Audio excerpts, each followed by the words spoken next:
Saudara, mari kita buka firman Tuhan di dalam Kisah Para Rasul pasal yang kedua, ayat yang ke-46 dan ayat 47.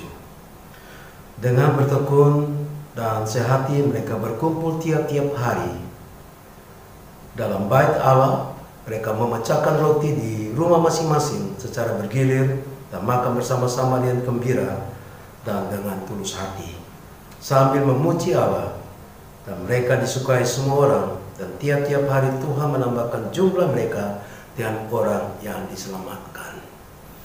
Saudara, yang menarik bagi saya dalam pembacaan firman Tuhan ini adalah, dan tiap-tiap hari Tuhan menambah jumlah mereka dengan orang-orang yang diselamatkan. Saudara-saudaraku, kita hidup untuk memiliki keselamatan yang kekal.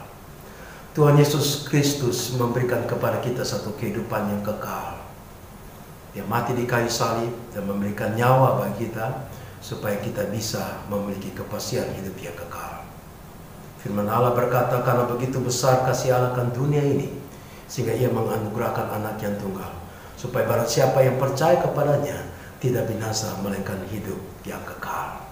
Bagaimana Tuhan menambahkan jiwa-jiwa orang yang diselamatkan? Itu melalui gereja, yaitu melalui cara hidup daripada jemaat Kristen.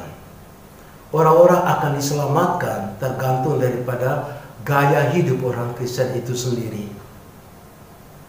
Allah telah memberikan keselamatan bagi kita melalui pengorbanannya. Dan Allah ingin supaya kita bertanggung jawab terhadap keselamatan yang telah Allah berikan kepada kita. Sebagai tanggung jawab, sebagai orang-orang Kristen yang hidup pada zaman ini. Itu ada banyak orang yang belum diselamatkan. Ada banyak orang yang hidup di dalam dosa. Ada orang yang tidak tahu jalan menuju ke surga. Ada banyak orang yang hidup tanpa pengharapan dan tidak tahu tujuan hidup mereka.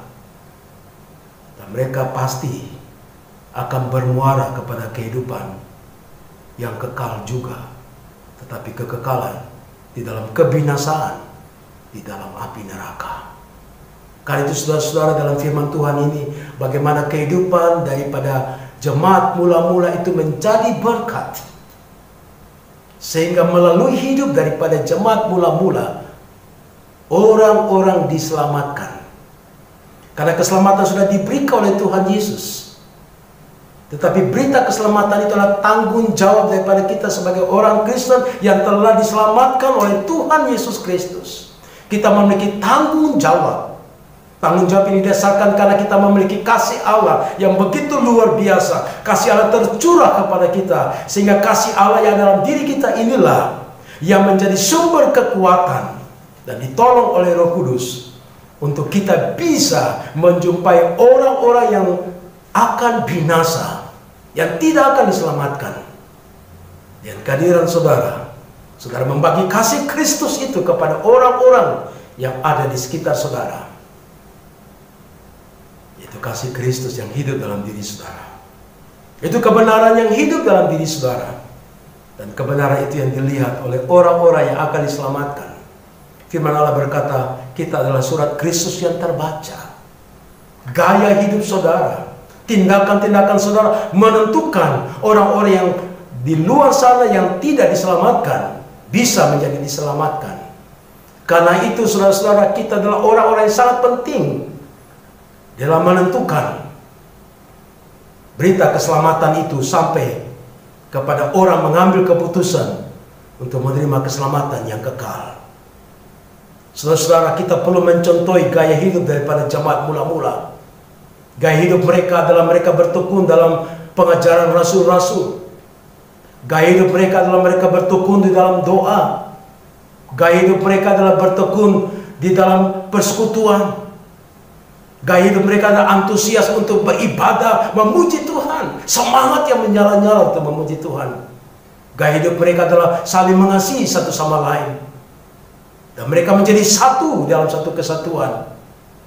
Saudara-saudara, itulah gaya hidup yang harus terjadi dalam kehidupan kita sebagai orang-orang yang percaya kepada Tuhan Yesus. Supaya orang-orang bisa diselamatkan. Memang kita sudah akui bahwa keselamatan di dalam Tuhan Yesus melalui kayu salib dan darahnya dicurahkan untuk menebus segala dosa-dosa kita. Kita yang mulanya bersalah, tetapi dibenarkan oleh darah Tuhan Yesus. Dan iman kita menerima pembenaran itu, dan kita menjadi orang yang benar oleh karena anugerah Tuhan Yesus. Dan Tuhan mau supaya di dalam kehidupan kita sebagai orang-orang yang telah dibenarkan, orang-orang yang telah diselamatkan, kita memiliki gaya hidup sebagai orang-orang yang telah dibenarkan.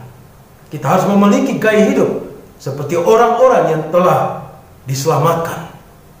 Itu gaya hidup di mana terus-menerus dipimpin oleh Roh Kudus, supaya kebenaran yang kita yakini itu tetap terus disegarkan oleh Roh Kudus. Dan Roh Kudus yang memimpin semua pikiran dan perkataan-perkataan kita untuk melihat dan memperkatakan kebenaran kepada orang lain, supaya orang-orang bisa diselamatkan. Firman Tuhan ini mengingatkan kita semua, saudara, bahwa jumlah mereka dengan orang yang akan diselamatkan. Tuhan menambahkan jumlah mereka dengan orang yang akan diselamatkan. Tuhan akan menambahkan jumlah-jumlah orang yang akan diselamatkan melalui saudara, melalui perhatian saudara, melalui iman saudara, melalui doa saudara, melalui beban saudara untuk menciptakan kebenaran ini kepada orang lain. Saya berdoa dan saya berharap kiranya kita menjadi orang-orang Kristen yang hidup seturut dan kehendak Tuhan, yang menerima tanggung jawab untuk memberitahukan kepada orang-orang yang belum diselamatkan bahwa mereka juga adalah calon-calon orang yang akan diselamatkan. Dan firman kebenaran yang saudara sampaikan akan membuat mereka juga termasuk orang yang diselamatkan. Dan banyak orang yang ada di dunia ini yang perlu mendengarkan berita itu. Tuhan Yesus kiranya memberkati saudara-saudara sekalian. Puji Tuhan. Salam.